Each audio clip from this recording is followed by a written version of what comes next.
जय भीम, नमस्कार। मैं हूं अशोक दास। आप देख रहे हैं दलित दस्तक और इस बातचीत में हमारे साथ जुड़े हुए हैं डॉक्टर सतीश प्रकाश जी। जाने माने एक्टिविस्ट हैं, विश्लेषक हैं।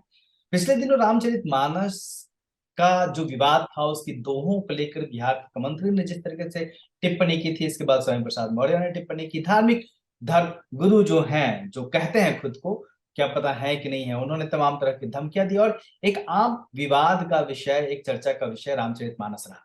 इसी बीच में एक पोस्टर सामने आया है जिसमें कई लोग गर्व से कहो हम शूद्र हैं इस पोस्टर को लगा रहे हैं। ये देखने में आया है, ट्विटर पे लिख रहे हैं, सोशल मीडिया पे लिख रहे हैं, और कहीं ना कहीं जो ओबीसी समाज है वो खुलकर खुद को शूद्र के रूप में एक्सेप्ट कर रहा है। वो मान रहा है कि हम शूद्र हैं, और कहीं ना कहीं एक तरीके से धार्मिक खींचतान है वो बड़ी हुई है इस वक्त में। आज बजट का दिन था, बजट पे भी हम चर्चा करेंगे अपने अगली वीडियो में, लेकिन ये भी मुद्दा है जो अहम बना हुआ है। सतीश जी, जिस तरीके से रामचरितमानस का मुद्दा आया और उसके बाद ये जो गर्व से कहो हम शूद्र हैं, ये पोस्टर देखने को मिल रहा है, किस तरीके से देख रहे हैं आप इन दोनों मुद्दों को? नहीं, देखिए दास साहब, कहीं ना कहीं मैं इसको एक अलग तरीके से देख रहा हूँ। अगर इसको राजनीतिक दृष्टि भी हो सकती है, एक सामाजिक दृष्टि हो सकती है।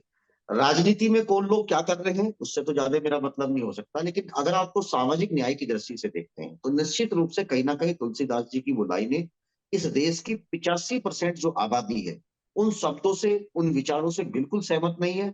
लेकिन ये भी एक सच है कि उसी आबादी का जो 15% हिस्सा है, उनको ये लगता है कि तुलसीदास जी ने जो ये लाइनें लिखी हैं ये उनके लिए कोई गहने का रूप है। देखिए, दो रूप है। एक वो लोग हैं कि जो जातीय व्यवस्था या सामाजिक डिस्क्रिमिनेशन के शिकार हैं, वो जी। कहीं ना कहीं इन लाइनों से कहीं ना कहीं अपनी असहमति जताते हैं। और वो लोग जो जातीय व्यवस्था के उछले पायदान पर बैठे हैं, वो जी। कहीं ना कहीं अक्सर तय इन लाइनों के साथ है। हम्म। देखिए, एक सवाल तो मैं क्यों कहूंगा कि जी। ये देश लोकतांत्रिक व्यवस्था में हम जीते हैं, हम्म। और कोई भी लोकतांत्रिक व्यवस्था के हम्म। अंदर संविधान से बड़ी कोई चीज नहीं हो सकती। हम्म। भारत में धार्मिक गुलामी नहीं है, इसलिए भारत में किसी धार्मिक किताब के आधार पर आप सिस्टम को चलाएंगे तो निश्चित रूप से उसका विरोध होना चाहिए।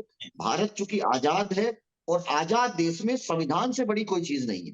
हम्म। अगर कोई भी शब्द या कोई भी लाइनें किसी भी किताब की या किसी भी महाग्रंथ की वो संविधान के अनुरूप नहीं है, तो उसका विरोध होना ही चाहिए, मेरा कहना ये है।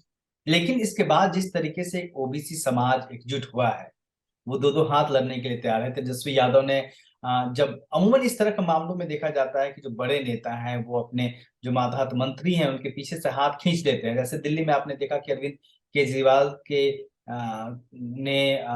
जो राजेंद्र पाल गौतम है उनका साथ नहीं दिया और कहीं ना कहीं उनको इस्तीफा देना पड़ा। लेकिन जिस तरीके से बिहार में तेजस्वी यादव ने अपने मंत्री के बयान के बारे में कहा कि हर किसी को कहने का हक है, अधिकार उठाने का हक संविधान देता है। अखिलेश यादव ने जब लग रहा था कि स्वयं प्रसाद मौर्य निकाल दिए जाएंगे पार्टी से और तमाम मुश्किलों में पड़े जाएंगे, उनका कद बढ़ा दिया गया। तो जिस तरीके से तेजस्वी और अखिलेश यादव ने इस मामले को हैंडल किया है, जबकि तमाम ओबीसी नेता बसते आ रहे हैं, खुद को धार्मिक धार्मिक विरोध से बसते आ रहे हैं, यह कितना इंपॉर्टेंट है?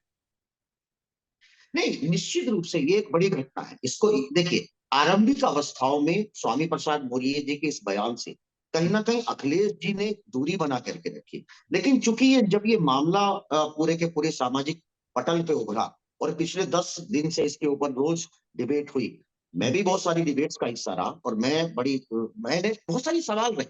जी। देखिए, इसमें अगर हम बहुजनों का जो आंदोलन देखेंगे, हम्म। आरंभिक अवस्थाओं में बहुजनों का जो आंदोलन है, जिसको लीड करने वाले, वो हम्म। कहीं ना कहीं ओबीसी वर्ग के लोग हैं।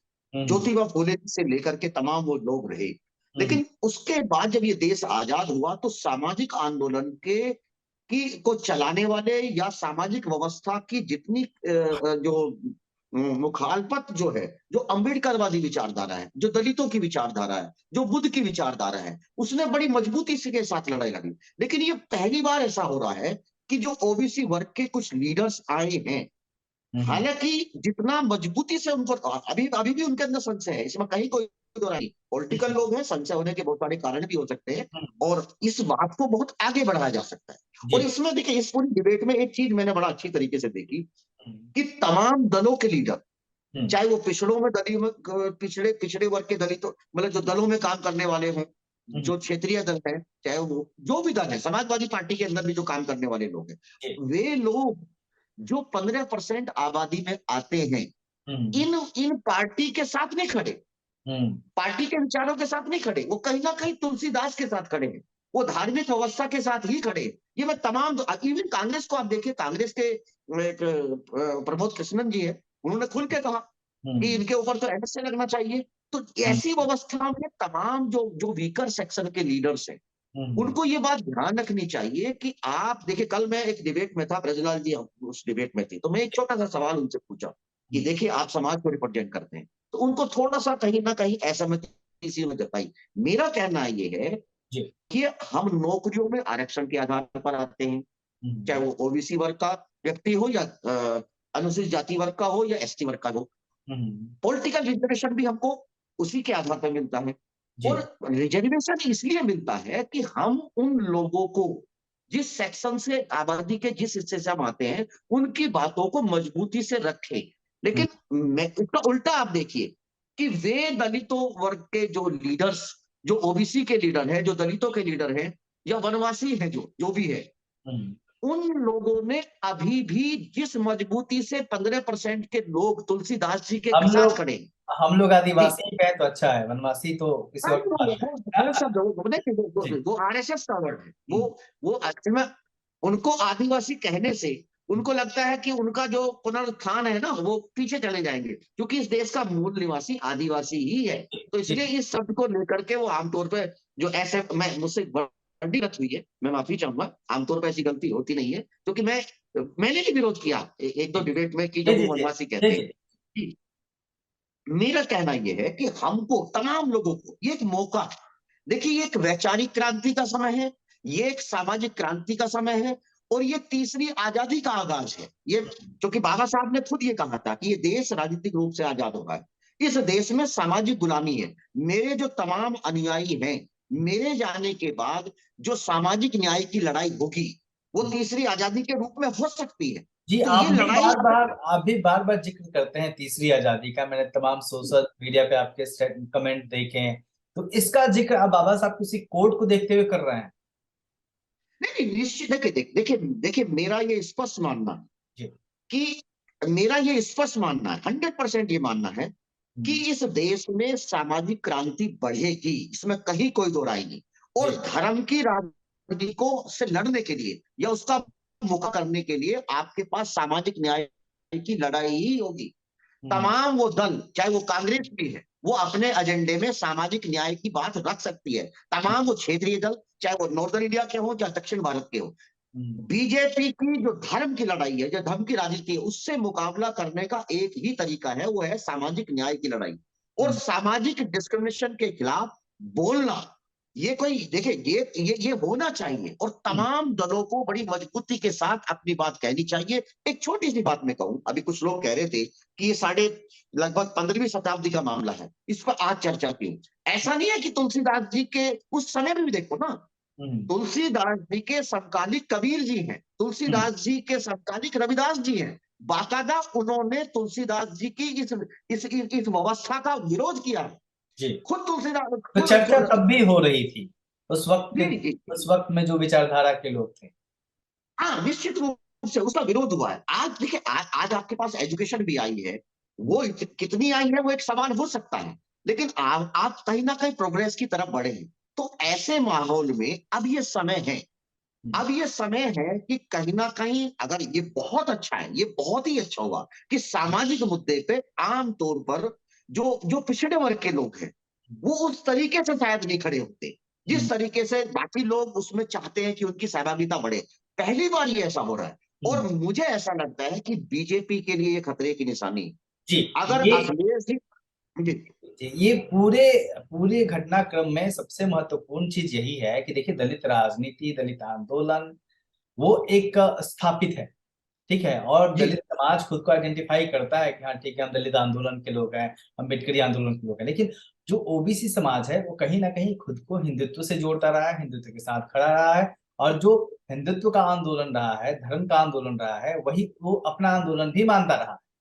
लेकिन ये जो कुलबुलाहट है ओबीसी समाज के बीच कि वो खुद को अब शूद्र कहने लगा है, ओबीसी आंदोलन की बात होने लगी है कि ये आंदोलन ओबीसी का है, और जो पिछड़ों के नेता है, जो दो बड़े नेता हैं, अगर स्टालिन को छोड़ दिया जाए इधर, तो नॉर्थ इंडिया में तेजस्वी और अखिलेश, जिनके पास दो बड़ी बड़ी पार्टियों पे कमान है, तो इन दोनों का इस तरीके से खुल के आना, क्या आपको लगता है भविष्य में नई तरह की राजनीति का संकेत है? नहीं, देखिए, मैं भी शुद्र हूं, और कोई ओबीसी जाति का व्यक्ति अगर ये कह रहा है तो मेरे लिए इसके बहुत मायने हैं। जी। हमने तमाम जो दलितों की जो जातियां हैं उसके ऊपर लोग फक्र करते हैं, उसके ऊपर वो लिखते हैं। और अगर अगर चलिए वो किसी उसको एक राजनीतिक दल के बाहर ही अगर वो खड़ा हुआ है, और मुझे उम्मीद है, देखिए देखिए देखिए लड़ाई कैसे लड़ी जाती। जब ये तीसरी आजादी की हम बात करते हैं तो तीसरी आजादी की बात में हम ये कहते हैं कि तीसरी आजादी एक जन आंदोलन कैसे बने। तीसरी आजादी का जन आंदोलन बनाने का एक तरीका, ये आमतौर पर बहुत सारे लोगों ने डिस्कस किया कि हम एक अपने घर के अंदर एक छोटा सा लिखे कि ये तीसरी आजादी घोषित घर है, और हम्म। उसके साथ पूरे परिवार की एक सेल्फी खिंचाएं। उस सेल्फी को आप अपने सोशल मीडिया प्लेटफॉर्म के ऊपर डालें। और अगर एक शहर में 10 लोग, 20 लोग, अगर एक शहर में 1,000 लोगों के पास जाता है तो यही सामाजिक क्रांति है। और इसका कुछ फुट आज ये समाजवादी पार्टी के दफ्तर के बाहर है। जी। जिस दिन अखिलेश यादव जी ने अपने घर के अंदर कि ये तीसरी आजादी, ये सामाजिक आजादी, ये सामाजिक क्रांति घोषित घर है, और पूरे परिवार के साथ अगर वो फोटो डालेंगे अपने अपने अपने अपने सोशल मीडिया अकाउंट के ऊपर, तो निश्चित रूप से उसके बहुत मायने होंगे। एक चीज मैं थोड़ी सी और आपको, जी। बेसिकली इस विवाद को बीजेपी हवा क्यों देना चाहती है, जबकि इससे इससे कहीं ना कहीं बीजेपी बीजेपी को नुकसान भी हो सकता है। इस हम्म। विवाद के पीछे जो सबसे बड़ा जो कारण है, वो सबसे बड़ा कारण ये है कि 5 राज्यों में हम्म। अलग अलग जो गैर बीजेपी शासित राज्य हैं उन्होंने पिछड़ी जाति की जनगणना बाकायदा करानी शुरू कर दी है। और हम्म। भारत में देखिए, मंडल कमंडल के ऊपर भारी पड़ेगा या कमंडल मंडल के ऊपर भारी करेगा, ये राजनीति में बहुत तय होगा।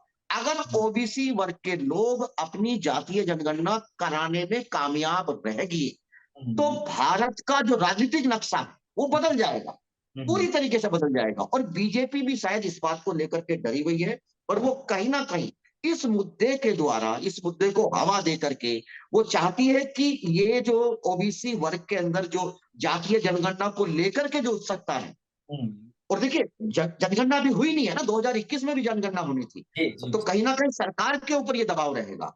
और हम्म। अगर पिछड़े वर्ग के लोग सरकार के ऊपर ये दबाव डालने में कामयाब हम्म। रहेंगे तो निश्चित रूप से 50% से ऊपर, लगभग 54% के आसपास जो है ओबीसी की ये आबादी आती है, तो हिस्सेदारी की बात तो होगी। जी। अभी आप देखेंगे ना, ओमेक्स जो ऑक्सफैम जो आंकड़े हाँ, हैं, ऑक्सफैम इंडिया। ऑक्सफैम जो, जी जी, उसमें the survival of the richest, hmm. यानी कि भारत की जो धरती है हम्म। वहां जो रिचेस्ट है उसी को सर्वाइव कैसे कर रहा है। हम्म। 40% जो संसाधन है वो 1% आबादी के पास, और 50% आबादी के पास सिर्फ 3% संसाधन। तो ये संसाधनों की लड़ाई है ये। जी।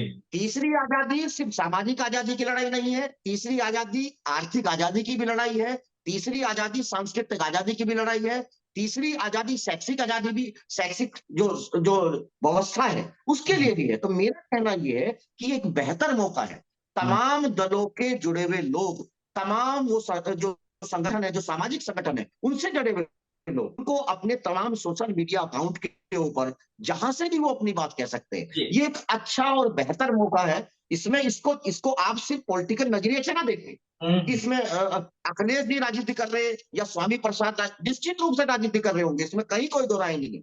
हम्म। अखिलेश जी को लेकर के राजनीति हमेशा उनके ऊपर सवाल रहा है। अगर उनकी पिछली सरकार का जो एक्सपीरियंस है, अगर एज ए दलित तो के नजरिए राजनीतिक से हम लोग हैं इसको, तो उनके हर फैसले में राजनीति होती ही है।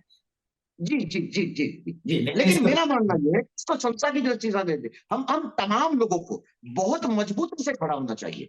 जी, बहुत बहुत शुक्रिया सतीश जी। तो निश्चित तौर पे जिस तरीके से ये पूरा मामला जोर पकड़ता जा रहा है, और ओबीसी समाज के लोग खड़े हो रहे हैं और खुद को शूद्र कह रहे हैं और चिन्हित कह रहे हैं, और एक जो आर पार की लड़ाई है, और कांशीराम जी ने जो कहा था कि जिसकी जितनी संख्या भारी उसकी उतनी हिस्सेदारी, उस दौर में जो आज की राजनीति दिख रहा है कि आने वाले दिनों में चल सकती है, तो निश्चित तौर पे अगर ऐसा होगा और बहुजन समाज अपनी ताकत पहचानेगा तो देश की राजनीति औंधे मुंह पलट जाएगी।